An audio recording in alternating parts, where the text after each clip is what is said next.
Hello, what's up mga viewers? For today's video, ayan, may tanggap na naman tayo na 13 Pro Max. Ayan mga viewers, ay bigla siyang nagwa-widescreen at nag-purple yung screen mga viewers, mga master. Ayan, step by step tayo mga viewers. Ito po yung unang first step natin para ma-save natin yung LCD kasi napakamahal ng LCD nito mga viewers.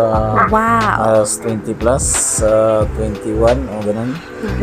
Kaya ang gagawin natin mga viewers, kailangan mayroon tayong screen separator mga viewers. Ayan, heating pad.